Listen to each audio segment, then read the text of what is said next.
अब एक खबर आपको सावधान करने वाली।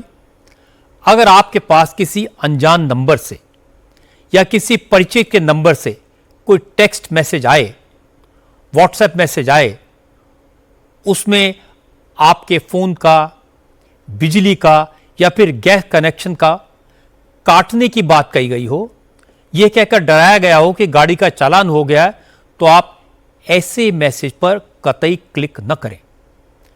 इस मैसेज को तुरंत डिलीट कर दें, क्योंकि अगर आपने इस पर क्लिक कर दिया तो आपका फोन हैक हो जाएगा और मिनटों में ही आपका अकाउंट खाली हो सकता है।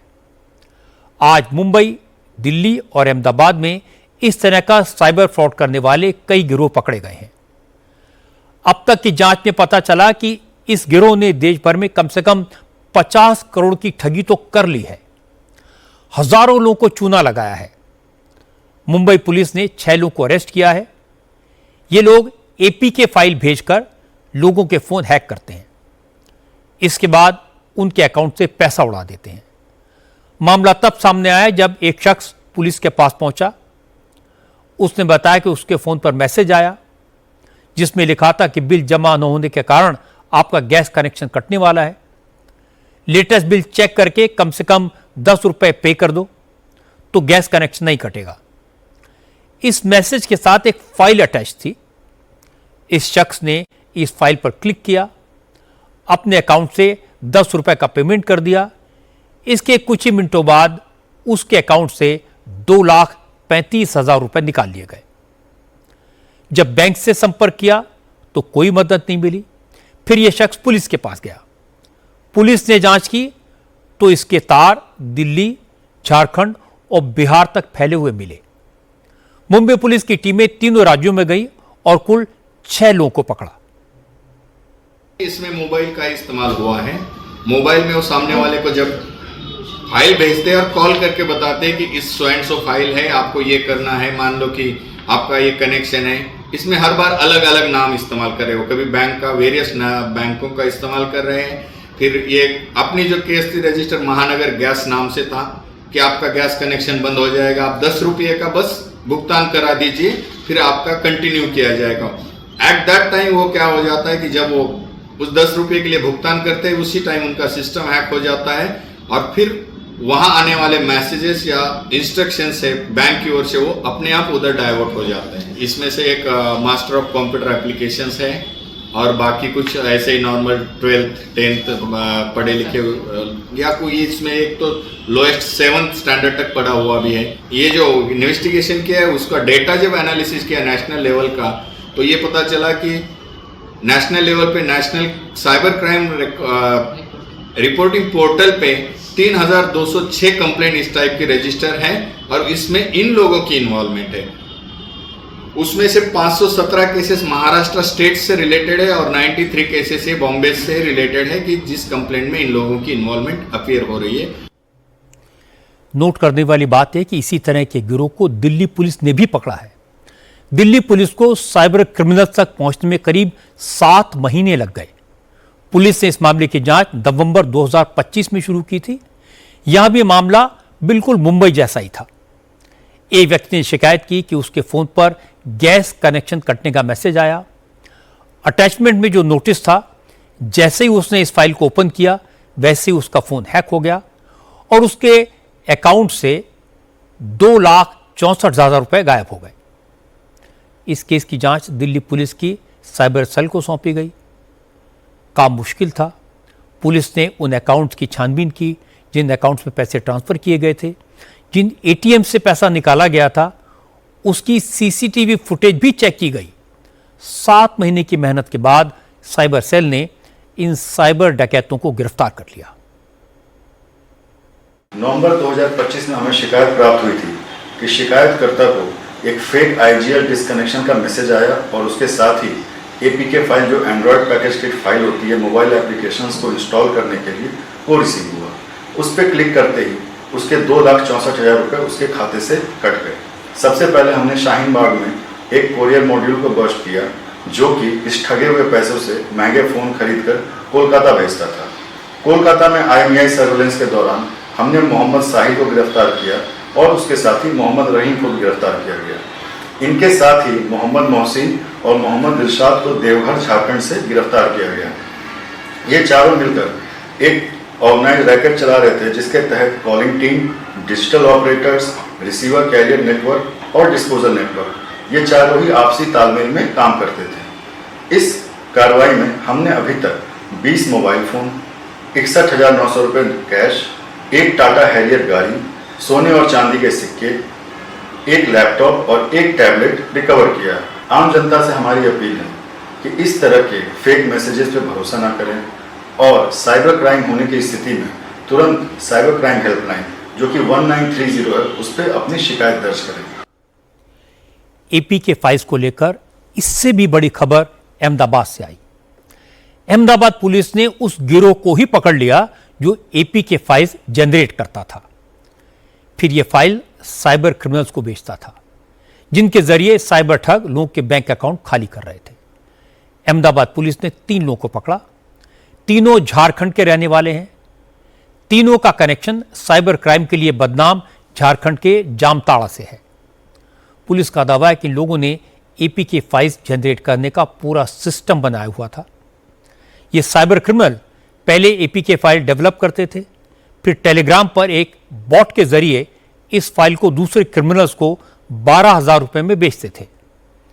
इस काले धंधे से ये लोग पिछले कुछ महीनों में 70 लाख रुपए कमा चुके थे।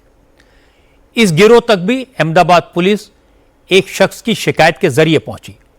शिकायत करने वाले के साथ भी ठगी हुई थी। उसे भी गैस कनेक्शन कटने का मैसेज मिला था। उसने मैसेज को क्लिक किया और लूट गया। इस व्यक्ति ने पुलिस को ठगी की शिकायत की। जांच के बाद पुलिस ने जामताड़ा के 3 लोगों को गिरफ्तार किया। पुलिस का कहना है कि इस गिरोह का सरगना गिरडी का रहने वाला पूर्णानंद तिवारी है, जिसे कोलकाता से बिहार जाते वक्त ट्रेन से गिरफ्तार किया गया।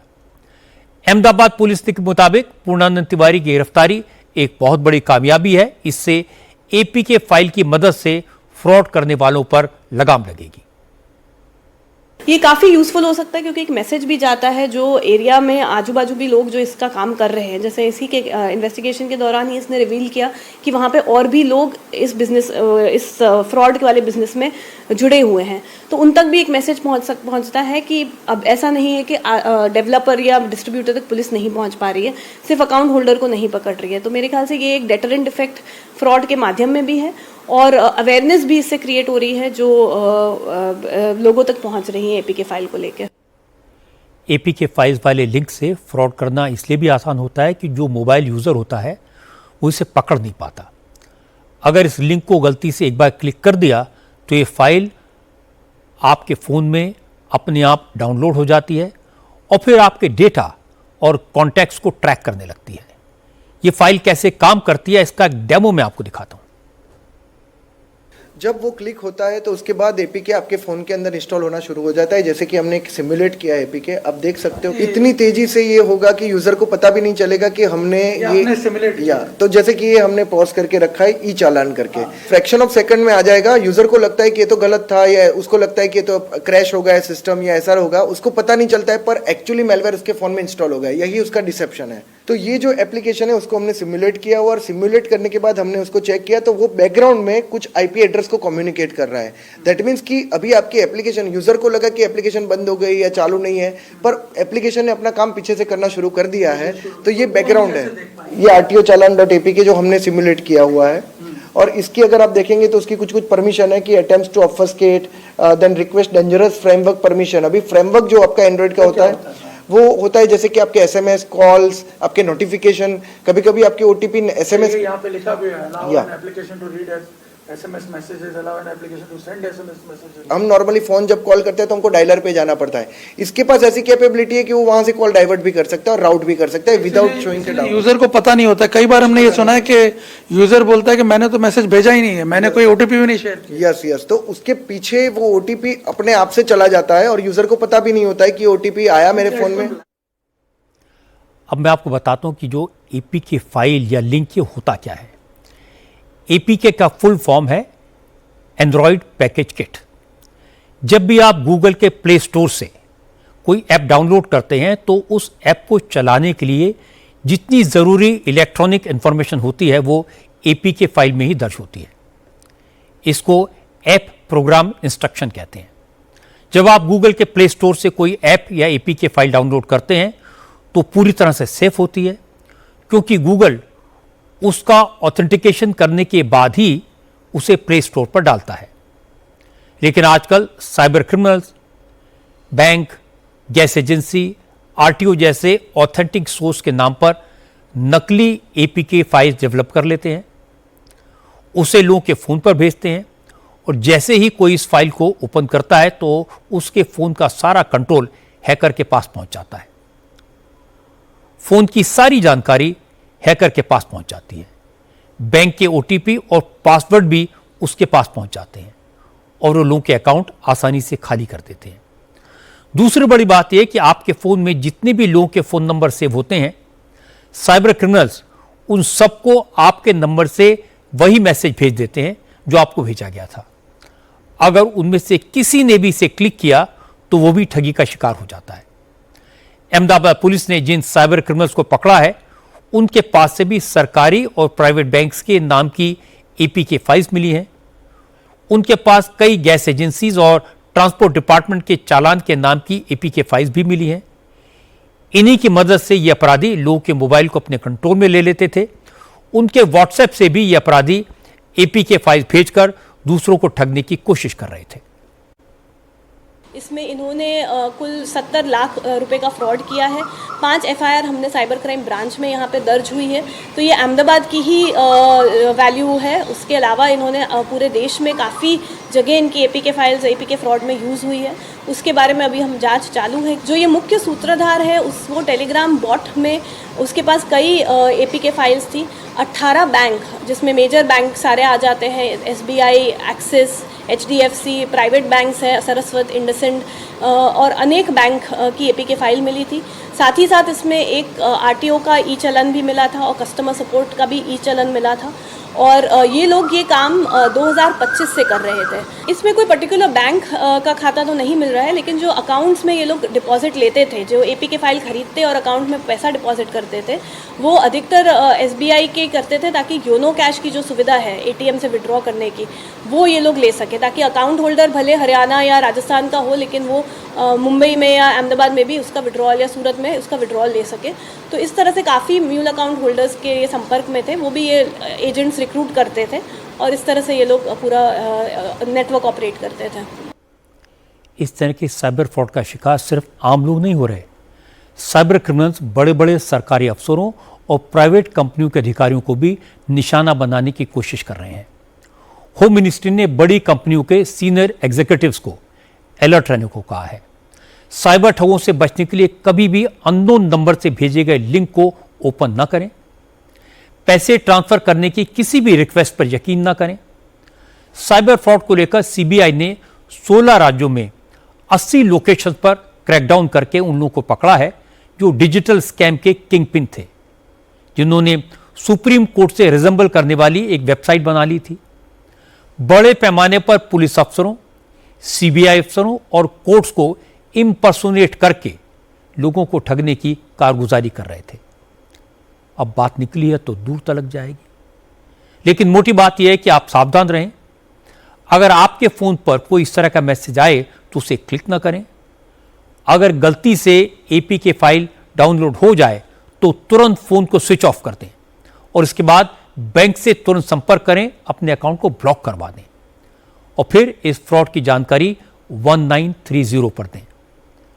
जितनी जल्दी 1930 पर फोन करेंगे, शिकायत करेंगे, साइबर फ्रॉड करने वालों के पकड़े जाने की संभावना उतनी ही बढ़ जाएगी।